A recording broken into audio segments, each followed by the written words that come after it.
السلام عليكم ورحمة الله وبركاته. كلنتو وعن أو وناقصني دلهانتين باخيارتي هذا قيمة هي شرفت مدن كنا سود وهذا وروحي جودها نجسوا جاري ديجان كذلك يدعى لذا الدنيا وحسيت وصيدن كورة مدن تاني وأحبون وجاس قضى وركه حلت بنتنا ورادو ودور كورونا وحكم ده تببرك وسعود معلمين تأيو اللي بشقالها كهول قال جامعة تشجع أيها قال مالنتي سلبات madaxweyne ku-xigeenka dawladda deegaanka Soomaalida ee Itoobiya ahna wasiirka xafiiska beeraha iyo waliba kheyraadka dabiiciga ee deegaanka Soomaalida ee Itoobiya Marwe Sucaad Axmed Faarax ayaa sheegtay in qorshaha isbedelka iyo horumarinta sektorka caafimaadku uu kaalin muhiim ah ka qaadanayo qorshaha isbedelka iyo kobaca dhaqaale ee GTB2ga waxaana magaalada Jigjiga ee xarunta dawladda deegaanka Soomaalida ee Itoobiya ka furmay shirweynaha caafimaadka كلية معلمين تاع دكتور عبد المجيد حسين أيها وحى كفر ما يتببر لجو كبعنا أود بولشدة كلية دناعية نبتقلية هرمركا تيادا وحبرشدة يولي بديسد عيدا هرمرنت كوميشنير كوميشن كجودة حقوق الإنسان كجمهورية الديمقراطية الفدرالية كإثيوبيا أيها شيء إن حرمها دقن علين تدقن كصومالي إثيوبيا يتسالويين إلى أن أنت حقوق ده محابيستا دقن علين توجود شرطة يدو هالكاسن أي كصوبحان iyagoo dhaqan celin toosan haysta waa saaqyaar ee qaar kamid ah qodobada wararka imikiya haatana u diyaar garooba faafaynta wararkan oo dhameystiran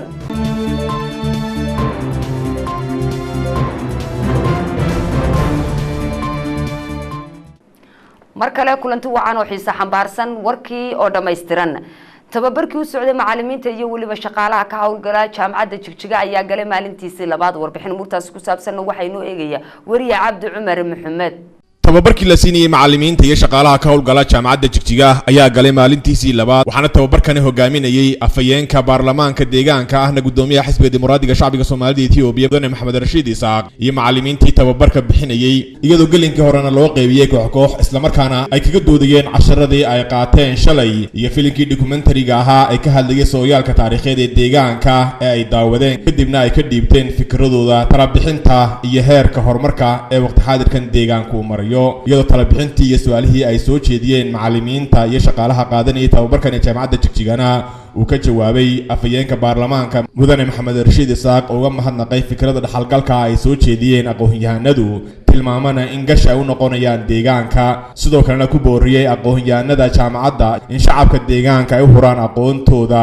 kana qayb qaataan sidii horumarka deegaanka ka socda loo sii xoojin lahaa oo ay ku sameeyaan daraasad iyo cilmi baaris bulshada deegaanka siina xoojiya dadaalada wax laga bedelayo hab nololeedka bulshada iyo dhaqaalaha deegaanka iyo dalkaba tababarkan la siinayo macallimiinta iyo shaqaalaha jaamacadda Jigjiga ayaa inta uu socdo waxa isku weedaarsanayaan doodo iyagoo koox loo qaybinayo kadibna si guud la isku imanayo su'aalaha iyo talabixinta ay soo jeediyaan waana tababar lagaga hadlayo sooyaalka taariikheed ee horumarka kala duwan ee dalku ku talaabsaday sidoo kale loogu soo bandhigayo natiijooyinka dastuurka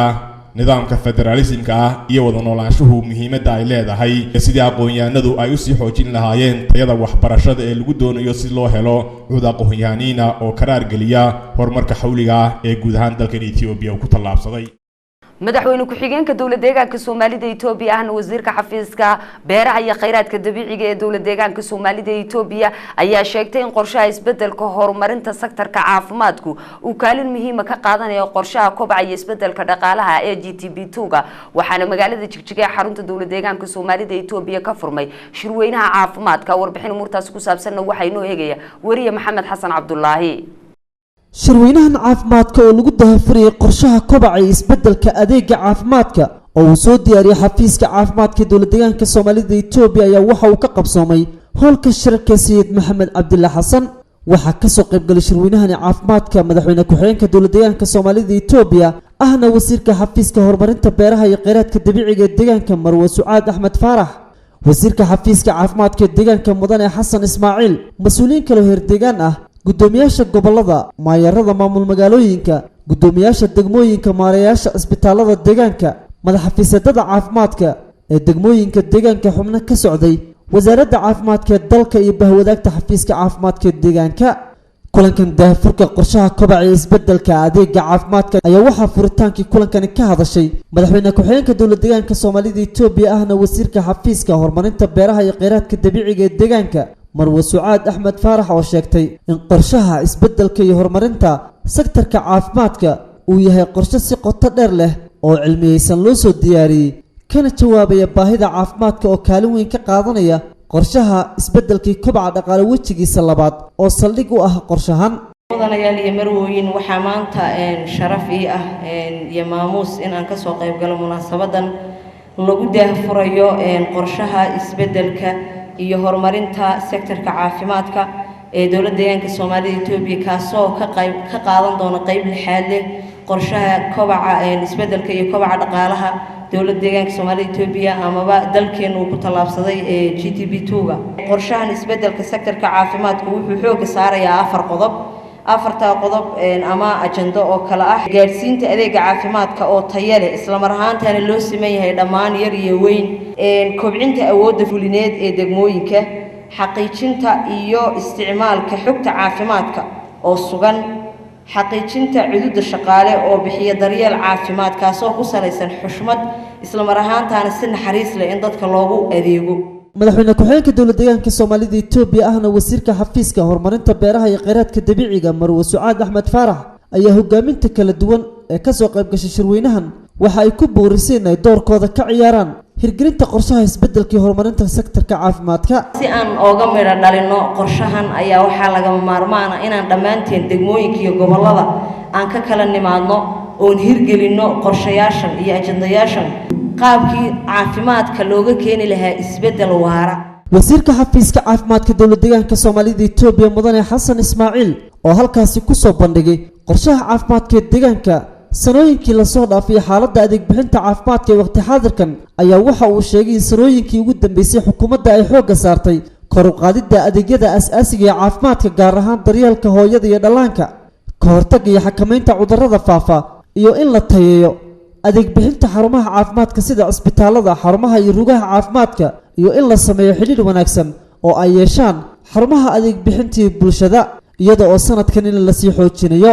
wasiirka xafiiska caafimaadka deegaanka mudane Xasan Ismaaciil ayaa mar aynu waraysi la yeelanay waxa uu sheegay in kulankani laga filayo inay ka soo baxaan khibrad dhaxalgal ah oo xoojinaysa hirgelinta qorshaha isbeddelka iyo horumarinta sektorka caafimaadka. waxaan ka rajaynaynaa inay shirkan ay la tagaan goobahoodii inay wacyigeliyaan mataqaanaa xirfadlayaasha caafimaadka iyo maamulada kale in siyaasadda caafimaadka la qaatay iyaguna goobahooda markay tagaan ay gaarsiiyaan ololo iyo shirar noocan oo kale ay qabtaan inay dhaadhiciyaan shirarkan in cid kastaba mataqaanaa ay ogaato jihada loo socdo inay isbarbar dhigaan hadda xaggan joogno iyo waxa aan hiigsanayn hadduu leedahay marka mas-uuliyad saaran weeyaan mas-uuliyiinta iyo hogaaminta hadda timid waxaa laga doonaya inay intay qaadaan hadduu leedahay meelahay ka kala yimaadeen ay wacyigelin fara badan iyo ololayaal iyo mataqaanaa ay shirar fara badan ay sameeyaan baa laga doonaya. kulankan oo ay soo xaadireen 500 oo xubnood oo ka kala socota gobollada, maamul magaalooyinka iyo degmooyinka deegaanka iyo marti sharaf kale ayaa intuu socdo waxaa lagu lafaguri doonaa 4 qodob oo muhiim u ah hirgelinta barnaamijkan sida xaqiijinta adeeg caafimaad oo tayo leh, xaqiijinta cudud shaqaale oo bixiya daryeel caafimaad oo tayo leh, kobcinta awoodda fulineed ee hogaaminta degmooyinka, xaqiijinta iyo isticmaalka xogo caafimaad oo sugan. hogaaminta kala duwan ee ka soo qayb gashay kulankan ayaa dhiigooda ugu deeqay bangiga kaydka dhiigga ee deegaanka si loogu caawiyo hooyada xilliga foosha iyo dadka kale u baahan. waana kuwan iyaga oo ka warbixinaya kulankan. siyaasadda caafimaadka oo dalkeena oo ah sideedaba ka hortag in marka hore lagu rafaado ama daweyntii sideedaba waa in ka hortag la sameeyaa. sababta loo sameyn lahaa marka hogaamintii ay ka go'aysay ayaa maanta halkan la soo keenay gobol iyo degmo iyo deegaanba dhammaantood ayaa kaga wada hadlaya taasoo la rabo marka in ilaa heer qabale loo dhaadhiciyo. annagana waxaan ballan qaadaynaa hadduu ilaa yidhahdo hadh iyo habeen inaan u taagnaano oofinana ballantan aan halkan ka qaadnay oo caafimaadka ah. waxaa sidoo kale aan uga faa'iidaysanay isku imaatinkayagan inaan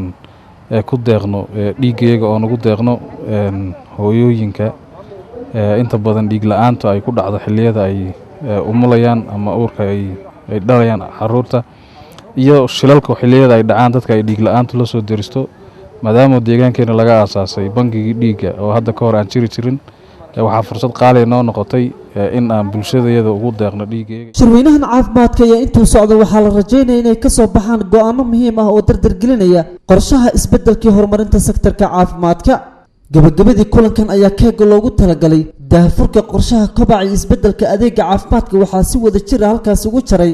madaxweyne ku-xigeenka dowladda deegaanka Soomaalida Itoobiya ahna wasiirka xafiiska horumarinta beeraha iyo kheyraadka dabiiciga Marwo Sucaad Axmed Faarax iyo wasiirka caafimaadka deegaanka mudane xasan ismaaciil. kulliyadda macallimiinta ee Dr. Cabdimajiid Xuseen ayaa waxa ka furmay tababar lagu kobcinayo awoodda bulshada kulliyadda ee dhinacyada nabadgelyada, horumarka tayada waxbarashada iyo waliba dhisidda ciidan horumarineed. warbixin umurtaas ku saabsan waxa inoo eegay wariyahayaga Maxamed Axmed Cumar.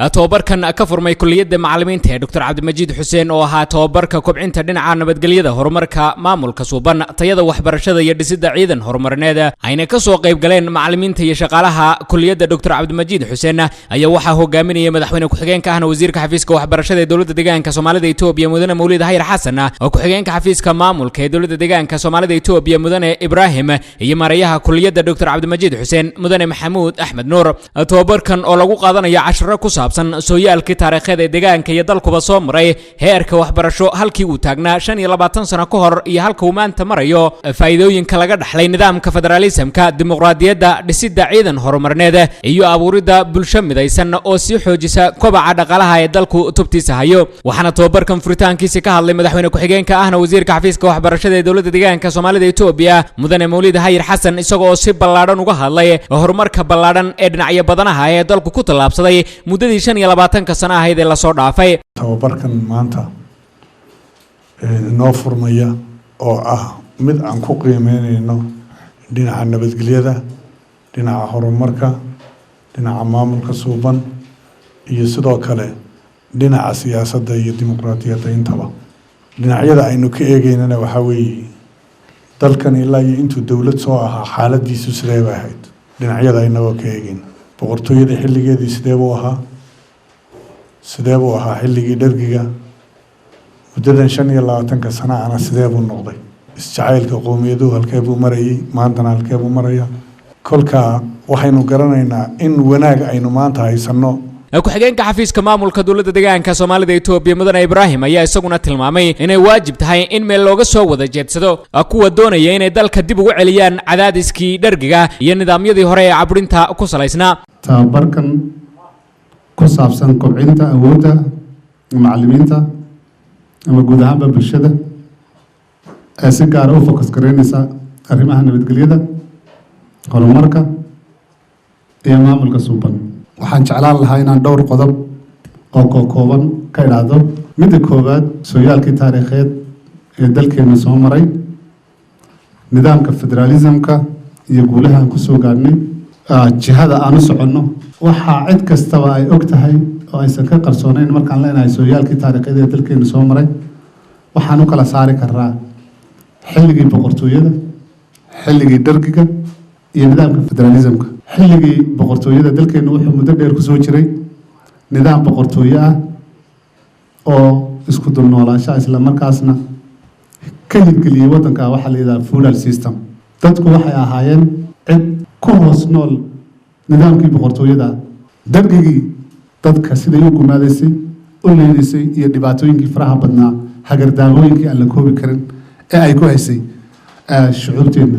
ay ka mid tahay qowmiyadda Soomaalida. tii marka waxaa ka digigaxooday qowmiyaadka quruumaha iyo shucuubaha kala duwan, isla markaasna waxaa lala galay halkan qaraadh ilaa dhargigii afka ciidda loo daro sanadii 1983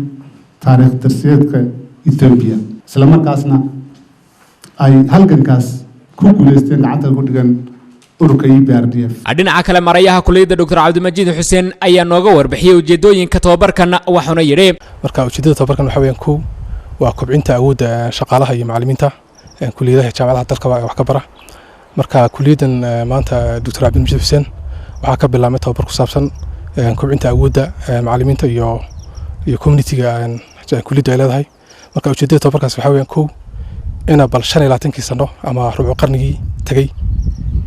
ugu dambeysay kaalinta waxbarashada ay ku leedahay horumarka iyo dhaqaalaha iyo nabadgelyada maamulka suuban, iyo 25 sano ama rubuc qarnigan ka hor xaaladdan ku sugnayn. marka inay wacyigelin laga siiyo oo ay fahmaan ayaa weeyaan tababarka ujeedadiisu. qodobka labaad waxa weeyaan diyaar garowga hirgelinta qorshaha kobaca dhaqaalaha GTB2 iyo diyaar garowga 2009 ee waxbarashada weeyaan. tobabarkan oo socon doona muddo 4 maalmood ah ayaa macallimiinta iyo shaqaalaha kulliyadda Dr. Cabdimajiid Xuseen ay cadeeyeen inay sii xoojin doonaan soo saarista aqoon-yahan ku hubaysan aqoon iyo dareen wadaniyadeed isla markaana ay gaashaanka u daruuri doonaan cid kasta oo doonaysa in dalka dib loogu celiyo nidaamyadii cadaadiska. komishineerka komishinka guud ee xuquuqul insaanka Jamhuuriyadda Dimuqraadiga Federaalka Itoobiya ayaa sheegay in xarumaha dhaqan celinta ee dawlad deegaanka Soomaalida Itoobiya ay tusaale u yihiin ilaalinta xuquuqda maxaabiista oo ay ka dhigaan xirfadlayaal dhaqan wanaagsan leh. warbixin murtaas ku saabsan waxa inoo eegaya wariyaheena Maxamed Cumar Ceelaabe. wafdi hogaaminaya komishineerka guud ee komishinka xuquuqul insaanka Itoobiya Dr. Adisu Gabrexabere iyo ku-xigeenkiisa oo boqosho ku yimid deegaanka ayaa soo indheeyay xarumaha dhaqan celinta ee deegaanka Soomaalida isagoo booqday goobaha kala duwan ee maxaabiista lagu tababaro sida goobaha kala duwan ee farsamooyinka lagu baro maxaabiista ee ragga iyo dumarkaba iyo xarumaha madadaalada iyo sidoo kale xarunta caafimaadka nadaafadda. booqashadan ay ku wehelinayeen wasiir ku-xigeenka xafiiska maamulka dawladda deegaanka Soomaaliya Itoobiya Mudane Ibrahim Maad iyo wasiirka xafiiska xiriiraalinta guud iyo cadaaladda Mudane Cabdijamaal Axmed Qolombi ayaa intii booqashadan ay ku sugnaayeen ayaa komishinka xuquuqda aadamaha ee dalka uu wareysanayay maxaabiista ayaa kadib markii ay soo gabagabeeyeen booqashadan ayaa wareysi u siiyay warbaahinta. komishineerka komishinka guud ee xuquuqul insaanka dalka Dr. Adisu Gabrexabere ayaa sheegay in booqashadan oo ah markii saddexaad inay ku arkeen isbeddello badan oo dhanka dhaqan celinta maxaabiista sida tababarada kala duwan ee la siinayo maxaabiista sida goobaha caafimaadka biyaha iyo dhammaan adeegyada ay noqdeen kuwa ay xaruntu ku tahay tusaale gaar ahaan maxaabiista laga dhigo muddada ay ku jiraan xabsiga la baro xirfado kala duwan oo ay ku shaqaysan karaan marka ay dhammaystaan xukunkooda isla markaana tababaradan ay ka saacidi doonto inay bulshada inteeda kale ay ku dhex milmaan iyagoo ah muwaadiniin soo saxmay oo aan dib ugu noqon dembiyadii hore ay u galeen. sidoo kale komishineerka xuquuqul insaanka Itoobiya laantiisa Jigjiga Mudane Jamaal Maxamed ayaa sheegay in wafdigan booqashadu ku yimid oo noqonaysa markii saddexaad isla markaana uu deegaanku isbeddello ballaaran ka keenay dhanka dhaqan celinta maxaabiista hadday tahay tababarada la siinayo iyo adeegyada kale u baahiyiinba. shacabka ku dhaqan qabalaha Sudan ayaa boogaadiyay hirgelinta ceelbiyood laga hirgeliyay qabalaha Sudan oo ka tirsan degmada koonfurta Jigjiga. warbixin murtaas ku saabsan waxa inoo eegay wariye Maxamed Cabdi Cali Garbo.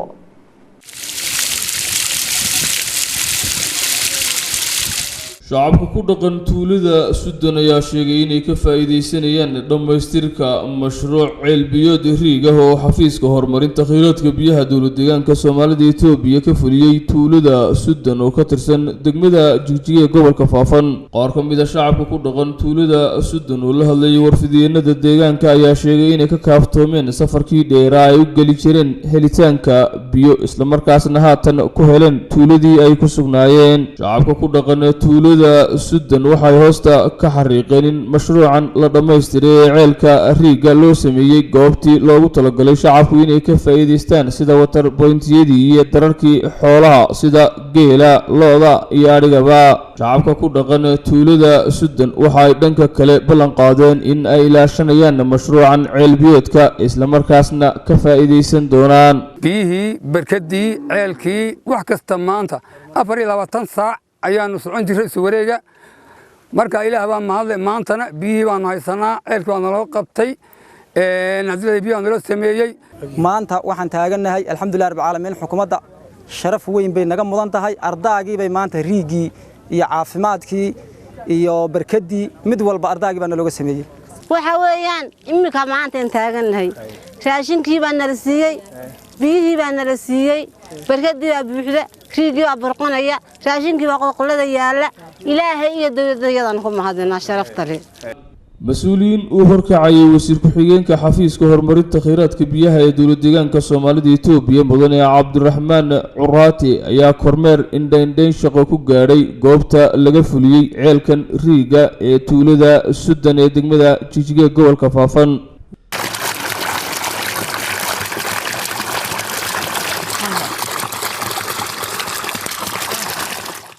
wasiir ku-xigeenka xafiiska horumarinta kheyraadka biyaha ee dowlad deegaanka Soomaalida Itoobiya mudane Cabdiraxmaan Curaati ayaa kadib markii uu soo indheeyay qaybaha kala duwan ee uu ka kooban yahay mashruucan ceelbiyeedka laga fuliyay tuulada Sudan saxaafadda kula hadlay isla goobtaasi waana kuwan injineerada iyo howlwadeennadii ka qayb qaatay dhamaystirka mashruucan ceelbiyeedka laga fuliyay tuulada Sudan. waxaa maanta farxadii ah inaan joogo qabalayga Sidan oo ka tirsan degmada Jigjiga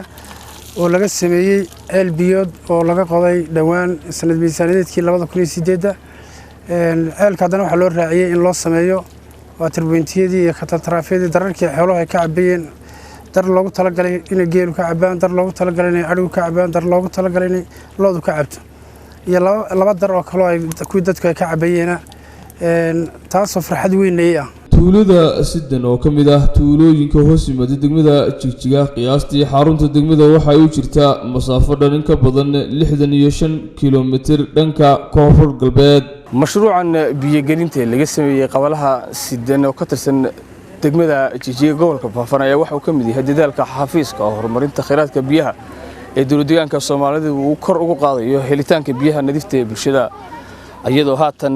biyaha macaan ee bulshada ku dhaqan qabalaha Sidan ay ka faa'iideysanayaan uu kamid yahay dadaaladaasi lagaga mid dhaliyay iyadoo dad iyo dunyaba haatan ay ka faa'iideysanayaan waxaana la filayaa inay talabadani sii xoojin doonto dadaalada lagu doonayo sidii bulshada reer guuraaga ee deegaanka u heli lahaayeen biyo macaan. maxamed cabdicali maxamed garbo wakaalada warbaahinta deegaanka Soomaalida Itoobiya qabalaha Sidan. xafiiska horumarinta magaalooyinka dhismaha iyo warshadaha ayaa kulan la yeeshay mas'uuliyiinta wakaaladaha korontada laanteeda deegaanka warbixin muurtaas ku saabsan waxay noo eegaya wariye Farxaan Axmed.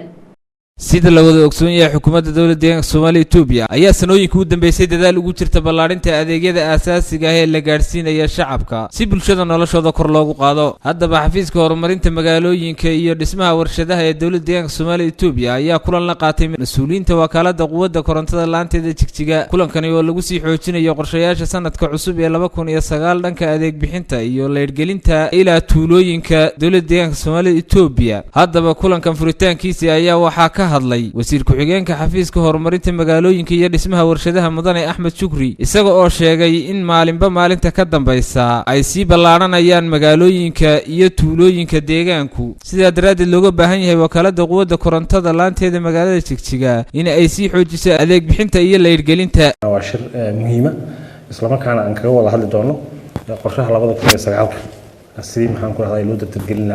isla markaana iyadoo laga duulayo dhaliilihii jiray 2008 2009 sidii uu noqon lahayd mid maxaan ku rahay natiijo gala isla markaana baahida adeegga leerka iyo maxaan ku rahay dhinaca gaarsiinta adeegga leerka qabalayada deegaanka iyo haddii noqoto kuwa hore ay sii jiray macnaha nidaamka adeeg bixinta dhaliilaha ka jira sidii loo sixi lahaa taasoo nu kala qaadanay qorshe cad oo maxaan ku rahay lagu saxayo geed socodka shaqo ee maxaan ku rahay shirkadda quwadda korontada deegaanka guud ahaan. wasiir ku-xigeenka hadalkiisii sii wata ayaa waxa uu intaasi ku daray in ay jiraan dhalinyaro deegaanka ah oo bartay dhinaca leergelinta iyo turxaan bixintiisa tababaro kala duwanna qaatay in ay ka qayb noqon doonaan shaqaalaha ka howlgala wakaalada quwadda korontada laanteeda deegaanka Soomaalida Itoobiya iyadoo aan saxayno dhinaca macnaha qaab dhismeedka iyo cuyubta shaqaalaha oo dhaliil badan ka jirtay haddana aan ka wada hadalnay sidii maxaan ku rahay dhalinyaro u dhalatay deegaanka Soomaalida Itoobiya ay uga mid noqon lahaayeen qaab dhismeedka shirkadda quwadda korontada iyadoo 250 xubnood oo deegaanka u dhashay isla markaana ay noqon doonaan kuwo lagu shaqaaleeyo lagu meeleeyo dhammaan degmooyinka maxaan ku rahay iyo goobaha ay ka jiraan shirkadda quwadda korontada deegaanku. kulankan ayaa waxa uu qayb ka yahay dadaalada loogu jira sii dardargelinta howlaha adeeg bixinta iyo leergelinta ee ka socda dhammaan degmooyinka ilaa tuulooyinka uu ka kooban yahay deegaanku. kalfadhigii 12aad ee golaha xildhibaanada degmada Fiiq ee xarunta gobolkaasi Erar ayaa si rasmi uga qabsoomay degmadaasi Fiiq warbixin muurtaas ku saabsan waxay noo eegay wariyaha alaab ee nooga soo warama gobolkaasi Erar Cabdikaafi Axmed Wali. kalfadhigan oo ahaa kii 12aad ee yeeshaan golaha xildhibaanada degmada Fiqe ayaa waxaa ka soo qayb galay 61 xildhibaan oo kamid ah 76 xildhibaan ay ka kooban tahay tirsiga golaha baarlamaanka degmada Fiqe iyo marti sharaf kale oo ay kamid ahaayeen golaha kabineetka degmada Fiqe kalfadhigan 12aad ee yeesheen golaha xildhibaanada degmada Fiqe oo ay hogaaminayeen afayeenka iyo afayeen ku xigeenka golaha baarlamaanka degmada Fiqe ayaa waxaa xildhibaanada degmada Fiqe horyilay 2 ajende oo kala ah warbixinta waxqabadka sanadkii tagay ee 2008 laga fuliyay degmada Fiqe iyo ansixinta miisaaniyada sanadka 2009 lagu maamuli doono degmada Fiqe afayeenka golaha baarlamaanka degmada Fiqe Maxamed Aadan Dhamalle kadib markii uu xaqiijiyay inuu buuxo fadhiga golaha xildhibaanada degmada Fiqe waxa ugu horeyn madashaasi xildhibaanadu ku dhageysteen warbixinta waxqabadka sanadkii tagay ee 2008 laga fuliyay degmada Fiqe oo xildhibaanada u soo bandhigay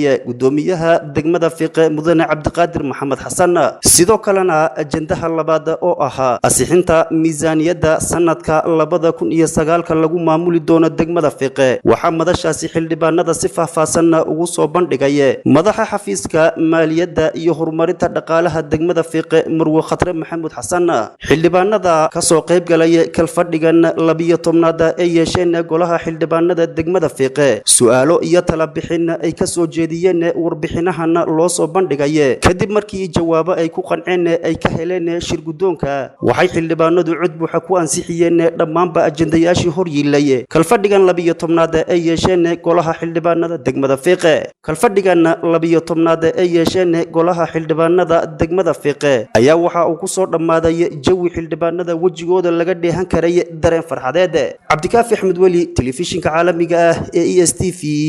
magaalada Fiqe kalfadhigii 8aad ee golaha xildhibaanada degmada Shiniile ee gobolkaasi City ayaa ka furmay madasha kulamada ee degmadaasi warbixin murtaas ku saabsan waxay noo eegay wariyaha laaba inooga soo warama gobolkaasi City Cadaalad Cabdifataax kalfadhigii 8aad ee golaha xildhibaanada degmada Shiniile ayaa ka furmay hoolka shirarka degmada Shiniile gobolka City kalfadhiga oo soo xaadireen xildhibaanada degmada Shiniile oo hor yaalay 2 ajende oo kala ah dhageysiga warbixinta 2008 iyo ansixinta miisaaniyada 2009 tirsi taariikheedka dalkeena Itoobiya hadaba afayeenka baarlamaanka mudane Daakir Ducaale Dhabar ayaa xildhibaanada soo hordhigay ajendaha kalfadhigani kalfadhiga 8aad caadiga ah in miisaaniyada 2009 inaan ajendahaas koobaad aan gallo aan falaqayno kadib gudoomiyaha degmada Shiniile Cabdi Aadan Kaynaan oo soo jeediyay dhageysiga warbixinta miisaaniyada 2008 kadib xildhibaanada degmada Shiniile gabagabadii xildhibaanada degmada Shiniile ayaa gacan buuxda ku ansixiyay miisaaniyada 2009 Cadaalad Cabdifataax telefishinka caalamiga ee Soomaalida Itoobiya degmada Shiniile gobolka City shirweynaha abaabulka waxbarashada ee sanad miisaaniyadeedkan 2009 ayaa ka qabsoomay degmada Mooyaale warbixin murtaas ku saabsan waxay noo eegaya wariye Bashiir Cabaase shir ku saabsan abaabulka waxbarashada ayaa ka qabsoomay degmada Mooyaale ka tirsan gobolkan daawayadan soo agaasimeen mas'uuliyiinta maamulka Mooyaale ayaa waxa sidoo kale halkaas kala soo qayb galay koox ka socotay xafiiska waxbarashada heer deegaan iyo waliba shacab weynaha ku dhaqan degmada Mooyaale sida haweenka odayaasha dhalinyarada iyo waxgaradka degmada Mooyaale ayaa si habsami leh uga qabsoomay degmada Mooyaale hadaba faa'iidada waxbarashada iyo dabargoynta jahliga iyo ka qayb qaadashada abaabulka waxbarashada oo ah lagama maarmaan ayaa lagu wacyigelinayay bulshada qaybaheeda kala duwan ee ku dhaqan degmadaasi Mooyaale si ay u soo diiwaangeliyaan ardayda hore u dhigan jirtay dugsiyada waxbarashada iyo waliba dhalaanka da'da waxbarashada gaadhay ay u soo diiwaangelin lahaayeen maadaama ay aqoon la'aan tahay iftiin la'aan waa inay soo diiwaangeliyaan waalidiintu caruurta gaadhay da'da waxbarashada kuna baraarujiyaan waxbarashada hadaba ugu horeynta ayaa waxa goobtaasi ka hadlay madaxa xafiiska shaqaalaha ahna kusimaha gudoomiyaha degmada Mooyaale Mudane Maxamed Maxamuud Qoran ee waxaana hadaladiisii kamid ah sida tan waxbarashadu faa'iido ay leedahay mid la soo koobi kara maaha waa mid aad u ballaaran ilmaheena in wax barto oo jahliga ka gurro jahligu waa mugdi jahliga inaan ka gurro injineerku waa wax bartay diyaaradda halka maraysa ninka wada waa wax bartay marka faa'iidada ay waxbarashadu leedahay inaan ka wada hadalno oo ciyaalkeena da'da waxbarashada gaadhaan dugsiyada geenno isla markaana dugsiyada geennana aan ku hayno dugsiga oo drop out waxa la yiraahdo ama luxtuurka ardaydeena ayna noqonin oo hooyadu halka ay ciyaalka ku daba gasho aabuhuna ku daba galo ayaa loo baahan yahay sidoo kale waxa ayana halkaas ka hadlay qaar ka mid ah mas'uuliyiinta maamulka degmada Mooyaale inaad gabdhaha guryaha ku haysaan aad keentaan goobta waxbarashada waxa loo baahay guddiga BTG waalidiintu inuu shaqeeyo xitaa xukuumaddu waxay ugu tala gashay zero glass bay ku tala gashay xukuumaddu ilmaha in lagu soo barbaariyo balku ma garanaysaa isagu da'di waxbarashada gaarida kaas la yiraahdo hal keeno marka waxa loo baahan yahay in maartay hooyadu inay keento ilmaha da'da waxbarashada gaaray kuwii hore dhiganayeen lagu soo celiyo waxaan idin rajaynayaa oo idinku dhiirigelinayaa inaad carruurta iskoolka keentaan haddaad tihiin waalidiintii degmada Mooyaale waxa hormuudka gala waa gabdhaha waxa modelka loo qaato waa gabdhaha marka waxaan rajaynayaa inaad gabdhaha ku daba gashaan oo canteerada idin dubin oo dhaxda u xirataan maloobaha waxbarashada sidoo kalena waxa isna halkaas ka hadlay mid ka mid ah kooxdii ka socotay xafiiska waxbarashada ee heer deegaan ka waalidiinta iskugu timid maanta shirweynaheenan waxaan ku dhiirigelinayaa in ay soo xareeyaan ardaydii sanadkii hore dhiganaysay ayna keenaan kuwa hadda da'da waxbarashada gaadhay ilmaha da'da waxbarashada gaadhay inuuna inaga noqon ciyaal suuq maanta ilmahaasi waa ilmaha inaga beritool ay naafacay waa ilmaha beritool adiga ku hagaya ee dhakhtarka indhaha ku fiiqaya waa ka beritool jidka ku sameynaya marka waalidiinta waxaan ku dhiirigelin lahaa in ay ardayda da'da waxbarashada gaadhay ay keenaan goobaha waxbarashada ee ugu dhow haddaba ugu dambeyntii ayaan waxaan waraysi la yeelanay qaar ka mid ah ka soo qaybgalayaashii iyaga oo dareenkooda cabiraya ayaa waxay dhaheen sida tan waxaan marka hore diyaar u nahay inaanu ka qayb qaadanno ama aan soo diiwaangelino dhammaan ardadii gaadhay sanadka waxbarashada oo diyaargarowga abaabulka waxbarashada oo ka socda guud ahaan deegaanka ayaa waxaa si rasmi ah ugu qabsoomay gobolka Daawo gaar ahaan degmada Mooyaale ee ka tirsan Shirabas telefishinka caalamiga ee STV degmada Mooyaale shirweynaha toddobaadka abaabulka waxbarashada ayaa ka dhacay degmada Ceelweyne ee xarunta gobolkaasi nogob warbixin murtaas ku saabsan waxay noo eegayaa wariye Maxamed Daakhil shirweynihii toddobaad ee abaabulka waxbarashada ayaa ka dhacay hoolka shirarka ee degmada Ceelweyne ee xarunta gobolka Nogob shirkan oo ay ka soo qayb galeen bulshada qaybaheeda kala duwan sida odayaasha hooyooyinka dhalinyarada iyo shaqaalaha dawladda ujeedadiisuna ahayd sidii loo soo xareyn lahaa ardayda gaadhay dugsiyeedka sanadka cusub ee 2009 ee tirsi taariikheedka dalkeena Itoobiya shirkan abaabulka waxbarashada waxa uu horeyntii ka hadlay kusiisimaha gudoomiyaha gobolka Nogob Mudane Axmed Saafi oo sheegay in la soo xareeyo ardayda gaadhay da'da waxbarashada qof kasta waajib baa ka saaran inaad ilmahaaga markay da'da waxbarashada gaadho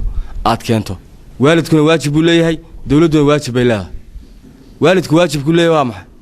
waalidku waxa weeye hooyadii iyo aabbo waxa weeye inay dugsiyada waxbarashada carruurtooda keenaan dawladuna waajibka leedahay waxa weeye inay adeeg waxbarasho iyo macallimiintii iyo dugsiga lagu dhigayay tabaashiirtii wax walba inay u keento weey waxbarasho tayo leh in dawladdu fuliso weey waalidkuna ilmihiinu keeno weeyaan sidoo kale waxaa isna dhinaciisa ka hadlay kusiisimaha gudoomiyaha degmada Ceelweyne Mudane Asad Maxamuud Ismaaciil oo sheegay dhankooda in ay ku dabagalayaan sidii loo soo xareyn lahaa ardayda gaadhay da'da waxbarashada shirweynaha waxbarashada ee loogu diyaargaroobay 2009 sano dugsiyeedka taariikhda Itoobiya isla markaana lagu wacyigelinayo weeyaan cid kastoo da'da waxbarashada gaartay in waxbarashada la keeno laguna faa'iideysto jahligana looga baxo dhinaca kalena waxaa isna dhankiisa ka hadlay madaxa xafiiska waxbarashada ee degmada Ceelweyne Mudane Cabdiraxiin Maxamed Ducaale waxaa loo baahan yahay hooyo aabba kasta iyagoo carruurtoodii wada inay waxa weeyaan ardayda dugsiyada ay keenaan oo la soo diiwaangeliyo oo arday da'da waxbarashada gaadhay oo degmada Ceelweyne jooga inaan la arag oo waxa weeyaan meel iska jooga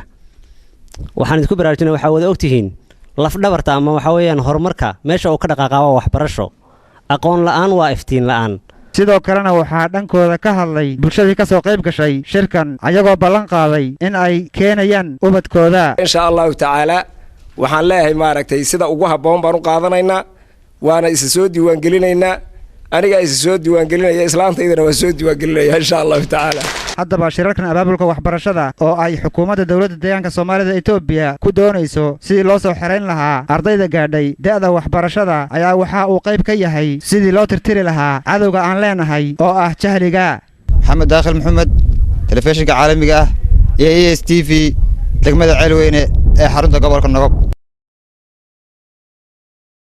kulan ku saabsanaa hawlaha horumarka nabadgelyada iyo maamulka suuban ayaa ka qabsoomay degmada Kudumbur oo ka tirsan degmooyinka hoos yimaada gobolkaas Qoraxay. warbixin muurtaas ku saabsan waxay noo eegaya wariye Daahir Cabdi. shirkan oo ujeedadiisu aad xoojinta horumarka nabadgelyada iyo maamulka suuban kana qabsoomay degmada Kudumbur ee ka tirsan gobolka Qoraxay waxaana ka soo qayb galay bulshada qaybaheeda kala duwan iyo maamulka gobolka Qoraxay iyo degmada Kudumbur. haddaba furitaanka kulankan ayaa waxaa ka hadlay ku-siisimaha gudoomiyaha gobolka Qoraxay ahna hoggaanka nabadgelyada Mudane Cabdi Xasan Xaaji iyo gudoomiye ku-xigeenka degmada Kudumbur ahna hoggaanka nabadgelyada ee degmada sheegayna in bulshada looga baahan yahay inay si laba jibaaraan dadaalkooda ku aadan si xoojinta horumarka nabadgelyada iyo maamulka suuban. bulshadu maanta maxaa looga baahan yahay horumarkii inay isu taagto oo dhammaan maxaan ku raadayay horumarkii si dhab ah maxaan ku raadayay looga wada qayb qaato ka qaybgalka shacabka ee dadweynuhu oo maxaan ku raadayay aad iyo aad looga qayb qaato waxbarashada horumarka kala duwan siiba imika diiwaangelinta ardayda waqtigii maxaan ku sanad dugsiyeedka furmay oo sanadkan cusub ee 2009 ay maxaan ku raadayay waxbarashada kor loo qaado shirkeenan kada nabadgelyada horumarka iyo maamulka suuban ee sanadkan cusub ee 2009 jaha cusub wadanka kadaata in laga dhigo wadan horumarkiisu uu taaba galay dhinacyada asaasiga ah oo dhan iyo wax soo saarka iyo dhinac kasta koodana ka soo qaybgalayaashii kulankan ayaa waxa iyaguna sheegeen inay si laba jibaarayaan dadaalkooda ku aadan si xoojinta horumarka nabadgelyada iyo maamulka suuban. annagu haddaanu nahay degmada Kudumbur maamulka odayaasha suldaamada dhalinyarada haweenka wixii ka soo qaybgalay waanu soo dhaweynaynaa waana salaameynaa maamulka ka yimid degmadana waan la shaqeynaynaa waana salaameynaa. haddaba shirkan oo socday muddo hal maalin ah kana qabsoomay degmada Kudumbur ayaa waxa uu qayb ka yahay howlaha lagu sii dardargelinayo horumarka nabadgelyada iyo maamulka suuban kana socda dhammaan degmooyinka iyo tuulooyinka hoos yimaada gobolkan Qoraxay. Daar Cabdinuur ESTV degmada Kudumbur ee gobolka Qoraxay. ololaha abaabulka waxbarashada ee sanad dugsiyeedkan 2009 ka tirsan taariikheedka dalkeena Itoobiya ayaa si rasmi uga qabsoomay santarka dhagaxlo oo ka tirsan degmada Gursum ee gobolka Nifaafan. warbixin muurtaas ku saabsan waxay noo eegaya Maxamed Cabdi Cali Garbo. shirweynihii ololaha waxbarashada ayaa si habsami looga qabsoomay santarka dhagaxle oo kamid ah santarada hoos yimaada degmada Gursum ee gobolka Faafan. kulankan wada tashiga arrimaha waxbarashada ee sanad dugsiyeedka 2009 ee santarka dhagaxle sida habsamida looga qabsoomay oo ka soo qayb galeen guddi isku dhaf ah oo heer deegaan kana kala socday xafiisyada waxbarashada xisbiga iyo golaha xildhibaanada dawlad deegaanka Soomaalida Itoobiya mas'uuliyiinta maamulka degmada Gursum ee gobolka Faafan. furitaankii shirkaasi wada tashiga ololaha waxbarashada waxaa hadallo kooban madashaasi ka soo jeediyay kusimaha gudoomiyaha maamulka degmada Gursum Mawlid Maxamed Cali. marka waxaa loo baahan yahay sanadkan cusub 2009 inaynu sii dardargelino qorshayaashii waxbarashada inoo yaalay inagoo iskaashanayna dhammaanteen haddaynu shacabkiina iyo haddaynu dawladdiina hay mataqaanaa xisbiga nahayba inagoo iskaashanayna inaynu dardargelino. marka qaabkan u dardargelinana wax weeyaan macnaheedu in aynu macnaha meesha ka saaro arday gaadhay daadii waxbarashada inuu bilaa waxbarasho ahaado. dadka waaweyn laftoodu mataqaanaa waxay u baahan yihiin iyaguna inay wax bartaan ee maanta aan waxba qori karin inay waxna qoraan waxna akhriyaan waxna xisaabin karaan. xubnaha gudiyadan isku dhafka ee heer deegaan ee ka kala socda xafiisyada waxbarashada xisbiga iyo golaha xildhibaanada dawlad deegaanka Soomaalida Itoobiya ayaa madashaasi hadallo u badnaa sidii loo dardargelin lahaa hanaanka barashada sanad dugsiyeedkan 2009 madashaasi ka soo jeediyay. waxaan maanta meesha fadhinana waxa weeyaan sidii ay dhallaankeenii aan dhalay ee idinku dhasheen sidii ay waxbarashada uga qayb qaadan lahaayeen loo geyn lahaa iskuulka loogu fadhiisin lahaa kursiga ay wax ku baranayeen. waad ogsoontihiin adduunka yacni waxa ka jira tartanno sidii loo horumari lahaa. annaga hadda deegaankeenna dalkeena Itoobiya model ayaanu nahay sida uu cadeeyay ra'iisul wasaaraheena Haile Mariam Desalegn. dugsigan aan maanta fadhinana deegaanka ayuu model u yahay. waa wax Ilaahay lagu mahadiyo. dhammaan da'da waxbarashada gaadhaysay maaragtay dugsiyada loo keeni lahaa iyadoo sanadkan 2009 lagaga hadlayo keenidun kaliya maaha caruurta in la diwaan geliyo un kaliya maaha waa in waxbarasho tayo leh ay helaan oo caruur tayo leh ay noqdaan caruurta halkan ugu baranayso muhiimadda kale ee halkan daba taala waxa weeyaan kii waxbarashada da'diisa ay gaarin in dugsiyada waxbarashada la keeno sidii hadaba laga hadlayay 4 jir ilaa 6 jir caruurta da'dooda ay gaadhay in la keeno goobta barbaarinta waxbarashada ujeedada aan u soconay annagu tiimkanagan isku dhafka ah ee ka kooban xarunta dhexe xisbiga xafiiska waxbarashada heer deegaan iyo baarlamaanka heer deegaan waxa weeyaan kow dhammaan ardayda caruurta da'da waxbarashada gaadhay waxa weeyaan 6 jir iyo wixii ka sareeya in goobaha waxbarashada la geeyo ardayga laxaad kala ee haduu ama indhaha ama lugaha la ee laxaadkiisa qayb ka dhiman yahay isagana in la keeno goobaha waxbarashada sida loo keenay kan da'da waxbarashada gaadhay ee laxaadka qaba si lamida in kan kii bila laxaadka aana goobaha waxbarashada loo keeno taana aynu wada ogaano inuu wax la tari karo kan laxaadka lihiyo iyo kan laxaadka qabo in isku wax tari karaan qaar ka mid ah odayaasha iyo waxgaradka ku dhaqan centerka dhagaxle ayaa ballan qaaday inay ka qayb qaadanayaan ololaha oo waxbarashada sanad dugsiyeedka 2009 kulankan oo intii uu socday si ballaaran looga wada hadlay sidii loo keeni lahaa goobaha waxbarashada caruurta da'doodu gaadhay iyo sidii dhanka waxbarashada dadka waaweyn loo xoojin lahaa loona tayeyn lahaa guud ahaanba hanaanka barisbarasho waxa uu ka socdaa dhammaan qabaleyada iyo santarada hoos yimaada degmada Gursum ee gobolka Faafan shirweynaha abaabulka waxbarashada ayaa si rasmi uga qabsoomay santarka Lafaciisa oo ka tirsan degmada Awbare ee gobolka Faafan warbixin murtaas ku saabsan waxay noo eegay wariyaha alaab ee nooga soo warrama gobolka Faafan Inshaar Maxamuud Xasan shirkan ay soo qaban qaabiyeen maamulka degmada Awbare ayna ka soo qayb galeen shacabka ku dhaqan tuulada Lafaciisa oo kamid ah tuulooyinka hoos yimaada degmada Awbare ujeedadiisuna ahayd abaabulka waxbarashada ee sanad dugsiyeedka 2009 tirsan taariikheedka Itoobiya ayna goobjoog u ahaayeen madaxa xafiiska waxbarashada degmada Awbare Cabdi Ibraahim iyo madaxa xafiiska biyaha ee degmada Awbare ayaa furitaankii shirkan waxa ka hadlay madaxa xafiiska waxbarashada degmada Awbare Mudane Cabdi Ibraahim sheegayna in waalidiinta looga baahan yahay in ay keenaan caruurta da'da waxbarashada gaadhay dugsiyada waxbarashada ardayda 7 jirka ee sanadkan ulada noqonaysa ama fasalka koowaad noqonaysa dhammaan in la geeyo goobaha waxbarashada weey waxa jira arday kale oo 4 jir ilaa 6 jir ayagana waxa laga dhigayaa KG wax la yiraahdo ayay galayaan ayagana waa la diwaan gelinayaa waa la xareynayaa dhinaca kale waxa jira Lafaciisa hooyooyin badan ayaa jira oo sanadadan soo dhaafnay wax bartay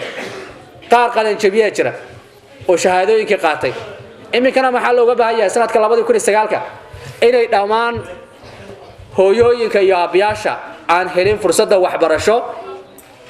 inay isdiiwaan geliyaan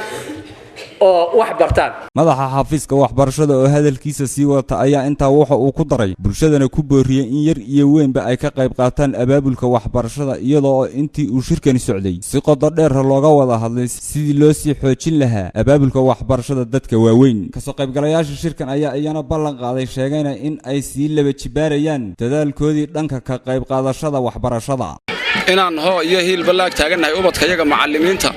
haddii aan nahay waalidiintii waxa weeyaan inaan ubadkayaga qalin buug dabagal tegitaankooga sida uu macallinku wax ugu dhigo dhammaan inaan annagu ku dabagallo qofku hadduun aqoon lahayn aqoon la'aan waa iftiin la'aan waxa weeye iftiin weeyaan aqoontu inaan kula dadaallo ubadkayaga shirkan oo socday muddo hal maalin ah kana qabsoomay tuulada Lafaciise ayaa waxa uu qayb ka yahay si xoojinta abaabulka ka qayb qaadashada waxbarashada ee sanad dugsiyeedka 2009 ee tirsan taariikheedka dalkeena Itoobiya Inshaar Maxamuud Xasan ASTV tuulada Lafaciise ee degmada Awbare wali halka khiyaar ay sida tooska nagala socotaan waa TV-ga caalamiga ee Soomaalida Itoobiya intaas hadaynu kaga nimaadno qodobadan idinka ayna deegaanka gudihiisa aynu eegno wararka naga soo gaadhay dalka gudihiisa iyo dibadiisaba jaamacadda Dabra Birhaan ayaa waxa ka furmay kulan wada tashi oo ay ka qayb qaadanayaan shaqaalaha barayaasha iyo waliba maamulka jaamacaddaasi warbixin murtaas ku saabsan waxay noo eegaya wariyahayaga Mustafa Yuusuf Cismaan kulankan wadatashiga shaqaalaha barayaasha iyo maamulka jaamacadda Debre Birhaan oo socon doona muddo toddobaad ah ayaa waxaa lagaga tashanayaa qodobo ku saabsan arrimaha dalka iyo weliba qorshaha u dejisan jaamacaddani waxauna gudoomiyaha boordiga maamula jaamacaddani Nagiste Tulu uu sheegay in sanadii la soo dhaafay ay dalka ka dhasheen isbedel dhinac walba leh sidoo kalena carabaabay inay jireen carqalado la soo darsay isbedelka ku tallaabsaday muddooyinkii la soo dhaafay dalku si loo saxo turunturooyinka hor iman kara howlaha lagu horumarinayo dalkana goobaha waxbarashada sare ee jaamacadaha dalku ay ku leeyihiin kaalin muhiim ah dhinaciisa madaxweynaha jaamacaddani Debre Birhaan Getachew Tafara ayaa sheegay in kulankani wadatashigu abuurayo in la soo bandhigo kaalinta ay leeyihiin ee looga fadhiyo goobahani waxbarashada sare iyo weliba sidii loo sixi lahaa goldololooyinkii jiri jiray አንድ የጋራ የኢኮኖሚና የፖለቲካ ማህበረሰብ የመገንባት አስፈላጊነት ላይ ግንዛቤ መፍጠር ይጠይቃል waxaa laga maarmaan ah in la abuuro isfaham guud oo ku aadan arrimaha siyaasadda iyo dhaqan-dhaqaalaha si wada jiran ah la iskula meel dhigo isfaham guudna laga yeesho arrimaha dhinaca amniga horumarka iyo sarreynta sharcigaba ka qaybgalayaasha kulankan wadatashigan waxaa looga fadhiyaa in ay fahmaan oo ay gaadhsiiyaan kuwa kale waxayna ka qaybgalayaasha kulankani wadatashigu ay sheegeen in kulankani uu horseedayo inay xaaladaha waqtigan ee dalka ay faham guud ka yeeshaan si ay uga soo baxaan kaalintooda kaga aadan kuna ogaadaan dhinacyada adag ee u baahan in lasii xoojiyo iyo weliba dhinacyada liita ee u baahan in wax laga bedelo waqtiyada soo socdana ay howlgalaan si ay ku dheehan tahay wadajir iyo midnimo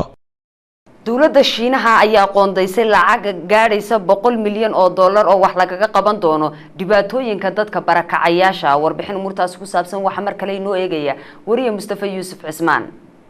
waqtigan ayaa waxaa adduunkan aanu ku noolnahay goobooda ka barakacay in ka badan 6 milyan oo qof waxayna tiradani kor u dhaaftay dhibaatooyinka barakaca ee dagaalkii labaad ee adduunka ka dhashay waxaana shirweynaha guud ee qaramada midoobay ee ka socda magaalada New York ee dalkaasi Mareykanka ajendayaasha shirkan in laga hadlayo kamid ah dhibaatadani dadka soo barakacayaasha iyadoo dadkani soo barakacay 54% ay yihiin dad ka soo jeeda wadamada ay ka socdaan dagaalada sida Afghanistan, Suuriya, Soomaaliya iyo Koonfurta Suudaan waxaana shirkani qaramada midoobay laga tashanayo xalinta dhibaatooyinkani barakaca kaalin ka qaatay dalkaasi Shiinaha iyadoo ra'iisul wasaaraha dalkaasi Shiinaha Li Keqiang oo ka qayb galay shirkani qaramada midoobay uu sheegay si wax looga qabto dhibaatadani barakaca in dowladda Shiinuhu ay qoondaysay lacag dhan 100 milyan oo dollar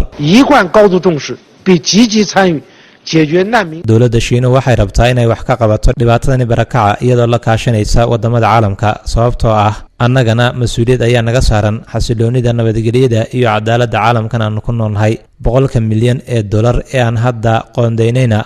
waa mid lagu taageeri doono dadka barakacayaasha waxaana lacagtan ay dowladda Shiinuhu qoondaysay ka faa'iideysan doona dadka ka soo barakacaya wadamada dagaaladu ay saameeyeen iyadoo lacagtan loo marin doono hay'adaha heer caalami ee samafalka ee ku howlan gargaarka bini'aadantinimo